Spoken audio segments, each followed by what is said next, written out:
Hai guys, berjumpa lagi di channel Rizky Imanda, channel yang akan membahas film-film keren untuk ditonton, dan sekarang saya akan membahas film Mortal Kombat. Hanzo Hasashi mengatakan pada istrinya yang sedang bercocok tanam untuk mengambil air yang agak jauh ke dalam hutan, sementara itu anak mereka bermain sendiri tak jauh dari rumah. Di sekitar rumah dijaga oleh beberapa orang berpakaian ninja dengan pedang yang siap siaga. Ketika istri Hasashi masuk bersama anaknya, ada penyusup yang menghabisi seluruh pengawal yang berjaga. Segera istri Hasashi menyembunyikan anaknya yang bayi, sementara yang lebih besar dipeluknya erat sembari membawa senjata. Tak lama kemudian muncullah sang penyusup yang tak lain adalah Bi-Han, musuh bebuyutan klan Hasashi. Bi-Han ingin menghabisi seluruh keturunan Hasashi. Tidak dijelaskan bagaimana perseteruan klan ninja Cina dan Jepang tersebut. Hanzo yang sedang menimba air di sumur tengah hutan merasakan firasat yang buruk, dengan segera meninggalkan ember berisi air untuk sesegera mungkin menuju rumahnya. Sampai rumah, dari kejauhan Hasashi melihat anak dan istrinya membeku, seolah tahu apa yang terjadi dengan istri dan anaknya dan siapa pelakunya. Dengan segera dia mengambil senjata andalannya yaitu kunai yang diikatkan ke tali.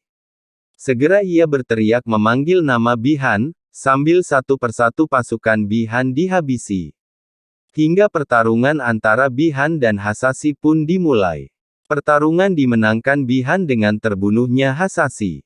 Tak lama setelah pertarungan, ketika keheningan menyelimuti rumah Hasashi, datanglah Raiden mengambil anak keturunan Hasashi yang masih bayi untuk diselamatkan.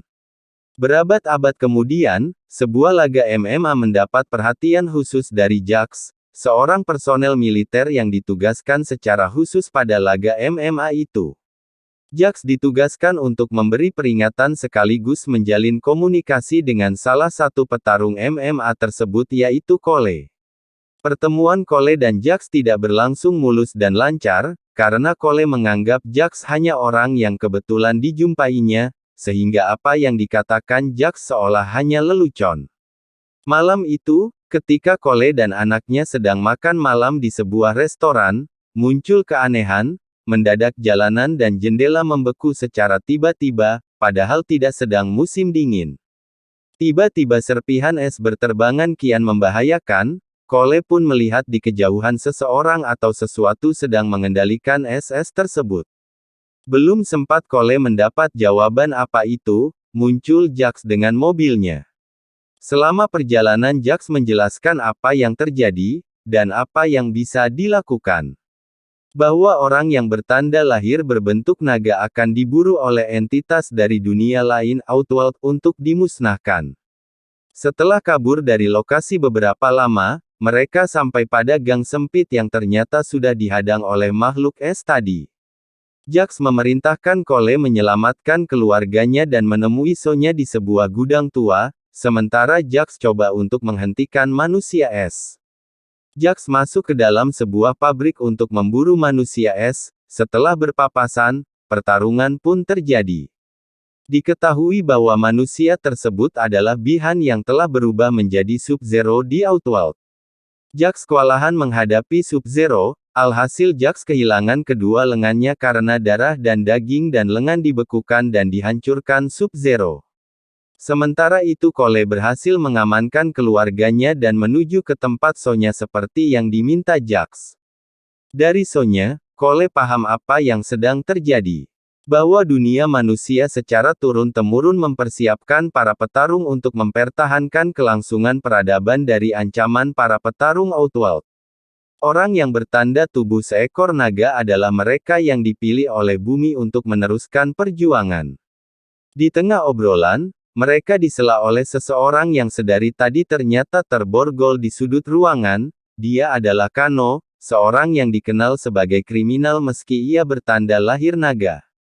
Bertiga berencana meminta jalan keluar kepada Lord Raiden di kuilnya yang hanya Kano yang tahu.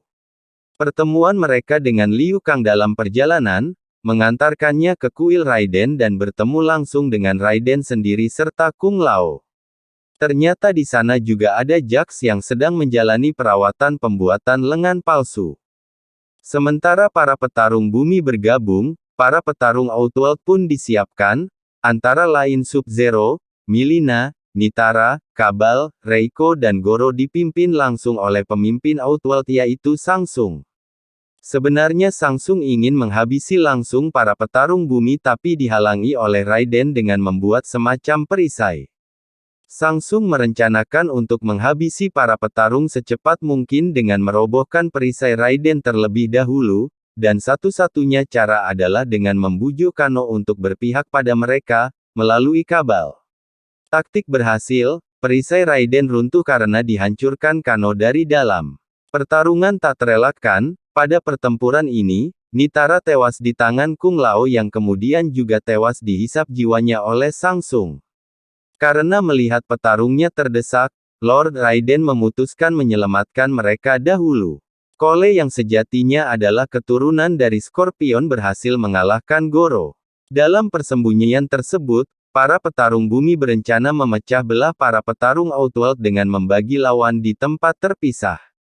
Jax melawan Reiko, Sonya melawan Kano, Liu Kang menghadapi Kabal, Kole vs Mileena, dan Sub-Zero sebagai lawan terakhir yang dihadapi bersama. Namun ternyata Sub-Zero memilih lawannya sendiri yaitu Kole, dengan terlebih dahulu menjemput anak dan Keksai Kole. Mereka dibekukan di tempat latihan MMA-nya Kole. Pertarungan antara Sub-Zero dengan Kole tidak seimbang karena Bi-Han sudah bukan manusia, kekuatannya terlalu super untuk kekuatan Kole. Saat Kole terdesak, ia mengeluarkan kunai yang membuat jiwa Scorpion bangkit dari neraka. Kini Sub-Zero berhadapan dengan musuh yang lebih seimbang karena sama-sama bukan manusia, yaitu Scorpion. Pertarungan sengit terjadi. Sementara Kole berjuang untuk mengeluarkan kekasih dan anaknya dari balutan es. Pada suatu kesempatan Kole sedikit membantu Scorpion hingga bisa melancarkan serangan balik yang tidak mampu diatasi Sub-Zero. Pada kesempatan tersebut Sub-Zero dihajar habis-habisan oleh Scorpion yang kemudian mengakhirinya dengan fatality membakar tubuh Sub-Zero.